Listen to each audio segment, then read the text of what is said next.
अस्सलाम वालेकुम।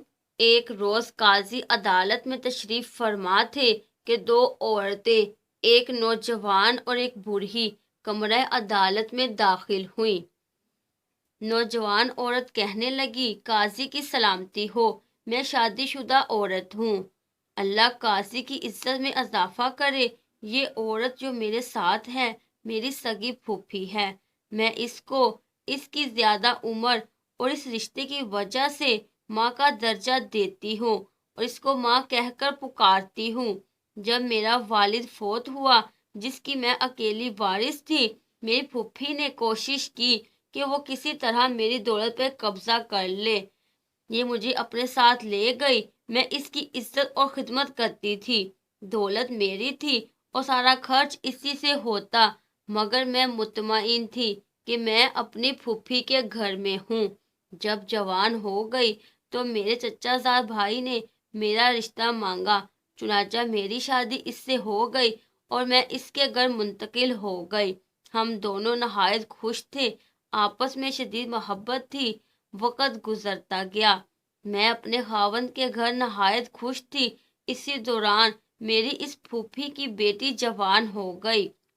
न जाने मेरी फूफी को क्या हुआ कि इसने मेरे खावंद को फिसलाना शुरू कर दिया। इसे तरगीब दी कि वो इसकी बेटी से शादी कर ले। इसकी मसलसल तरगीब रंग लाई और इसने मेरी फूफी को बाकायदा मंगनी का पैगाम भिजवा दिया। मेरी ये फूफी न जाने कब से मेरे साथ बुग़्ज़ अनाद रखती थी। वो मेरे ऊपर सौतन तो ला ही रही थी, इसने मेरा घर भी उजाड़ने का फैसला कर लिया। जब मेरे खावंद ने पैगाम भेजा तो इसने अजीबोगरीब शर्त लगा दी कि मेरी इस भतीजी का फैसला मेरे हाथ में कर दो। मुराद ये कि तुम मुझे मुकम्मल तौर पर इख्तियार दे दो कि तलाक वगैरह का मामला मेरे हाथ में हो। मेरा खावंद इसकी बेटी पर फिदा हो चुका था। इसने हाँ कर दी। अब मेरी अज़दवाजी जिंदगी का फैसला मेरी फूफी के हाथ में आ गया। मैं अपने घर में नहायत इत्मीनान से बैठी थी कि मेरी फूफी ने एक शख्स के हाथ पैगाम भेजा कि तुम्हारी फूफी तुम्हें सलाम कहती है और कहा है कि तुम्हारा खावंद मेरी बेटी से शादी करना चाहता है। मैंने इससे ये शर्त लगाई कि जब तक वो तुम्हारा मामला मेरे हाथ में ना कर दे, मैं इस वक्त तक रिश्ता मंजूर ना करूंगी। तो इसने मेरी बात मंजूर कर ली। अब तुमको तलाक है। मैं घर बैठे उचड़ गई। इसके बावजूद मैंने सब्र का दामन पकड़े रखा, अल्लाह का शुक्र अदा किया। इसी दौरान मेरी फूफी का खावंद सफ़र से वापस आ गया। इसको हालात का इल्म हुआ तो खासा नाराज़ हुआ। वो मेरे पास आया और आकर कहने लगा कि तुम मेरे साथ शादी कर लो। मैंने कहा कि मुझे कोई एतराज़ नहीं, बस मेरी फूफी का मामला मेरे हाथ में कर दो। इसने कहा कि तुम क्या करोगी? मैंने कहा मेरी मर्जी, हो सकता है मैं माफ़ कर दूं या इंतकाम लूं। इसने कहा कि ठीक है, तुम्हारी फूफी का मामला तुम्हारे स्पुर्द हुआ। अब मैंने एक शख्स के हाथ अपने इस फूफी को पैगाम भेजा कि तुम्हारे खावंद ने मुझे पैगाम निकाह दिया है। मैंने इससे इनकार किया और कहा कि एक शर्त है कि तुम्हारा मामला मेरे हाथ में कर दे। इसने हाँ कर दी। मैंने इसे मंजूर कर लिया। अब तुमको तलाक है।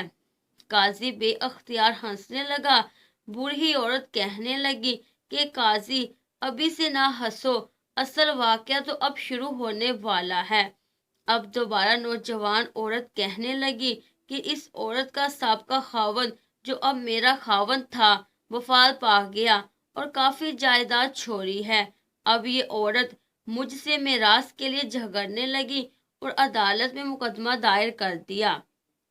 इधर मैंने अपने चचाजाद भाई को गैरत दिलाई और इसे मुकदमा की पैरवी करने के लिए कहा, तो वो मेरी बात मान गया और अपनी सास के खिलाफ मेरे साथ मुकदमे में खड़ा हो गया।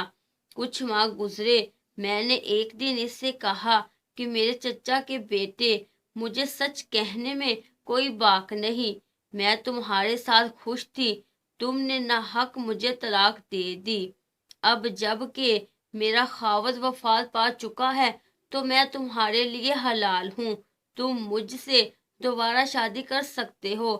اس کو بھی سابقہ محبت یاد آ گئی، کہنے لگا کہ میں تو تم سے شدید محبت کرتا تھا، یہ تمہاری پھوپھی تھی جس نے مجھے ورگلایا اور اپنی بیٹی سے شادی کر دی۔